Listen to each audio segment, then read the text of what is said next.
If you're a returning viewer on Legacy of Survival, make sure you're subscribed right now, because this guide is one of those deep dive resources you'll want to revisit.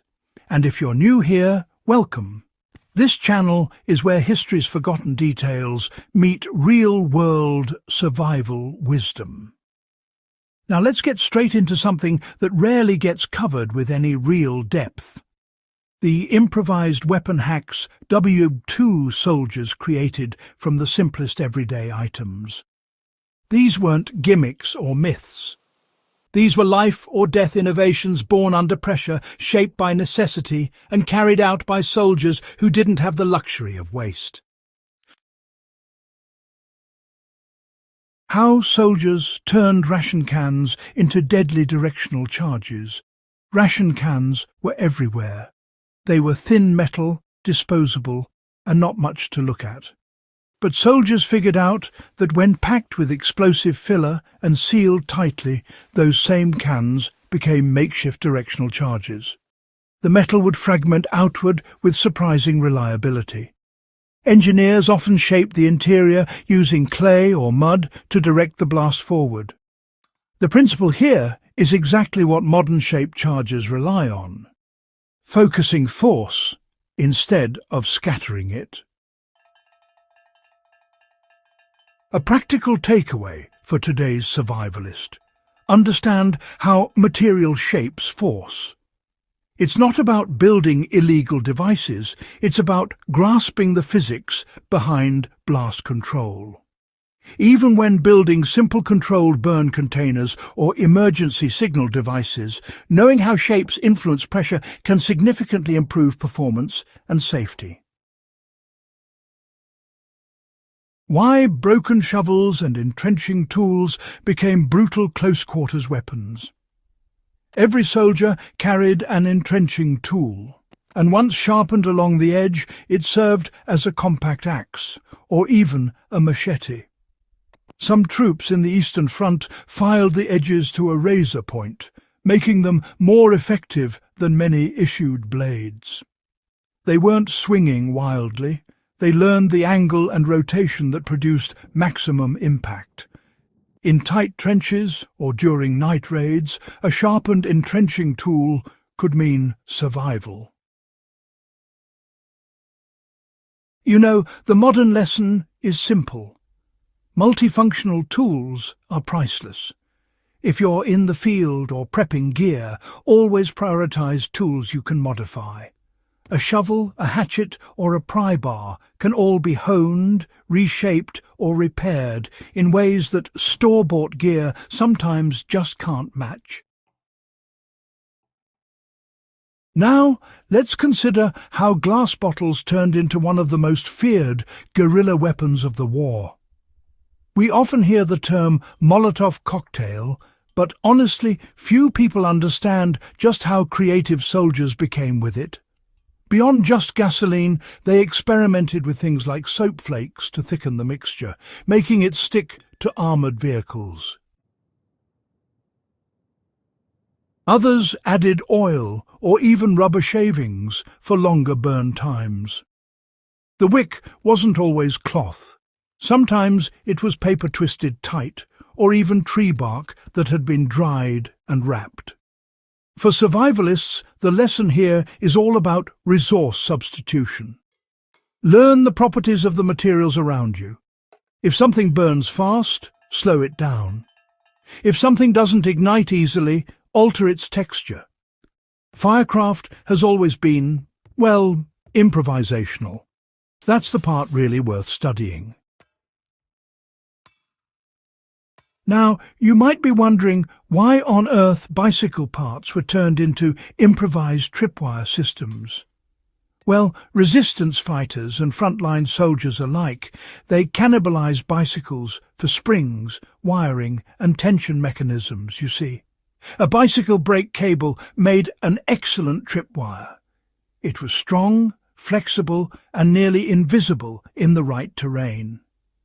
Pedal springs, those were often repurposed to provide just the right amount of tension needed to trigger grenades or alarms. The useful modern concept here is, well, early warning systems. You can actually rig a simple perimeter alert using fishing line, bells, or even Velcro strips if that's all you've got.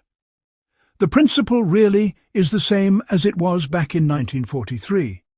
Maintain awareness with the simplest possible materials. Now, let's talk about how soldiers use boot-polish tins to make compact explosive containers. Boot-polish tins were small, durable and sealed tightly, which made them ideal. Soldiers would pack them with plastic explosives or powder charges, creating these portable mini-charges that could fit right into a pocket. Some blokes used them to disable engines, while others would breach hinges quietly. They were discreet, easy to plant, and, well, remarkably consistent. Today, think of it as controlled storage.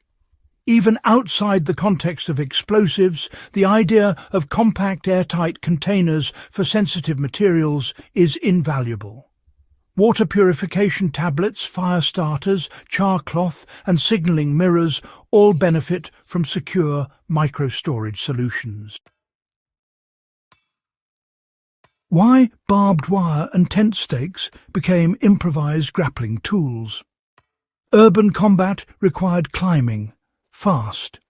Soldiers twisted barbed wire into tight bundles and fixed them to rope, creating crude but effective grappling hooks.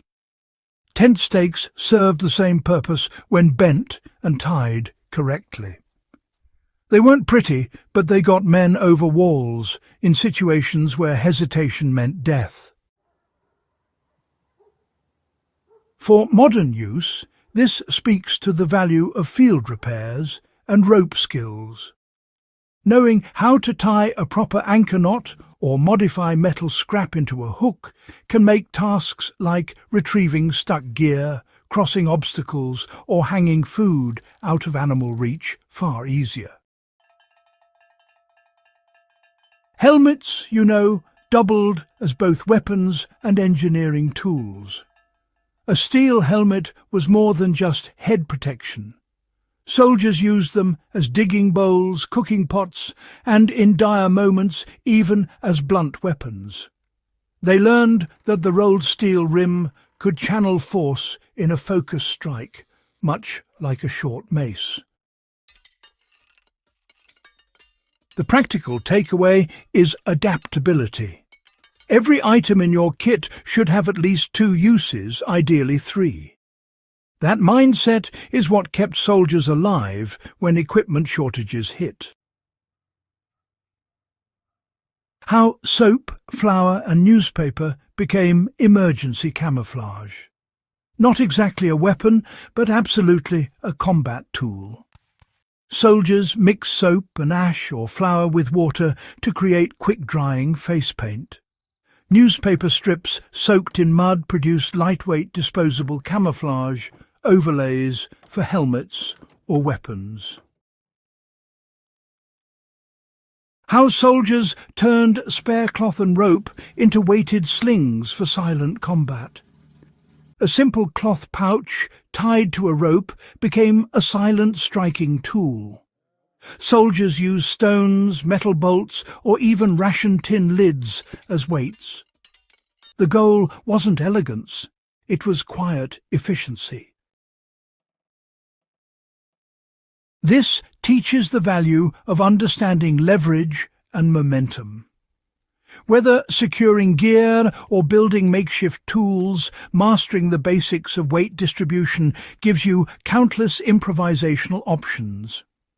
If this deep dive gave you something new to think about, make sure you subscribe to Legacy of Survival and share this guide with anyone who appreciates serious, well-researched history.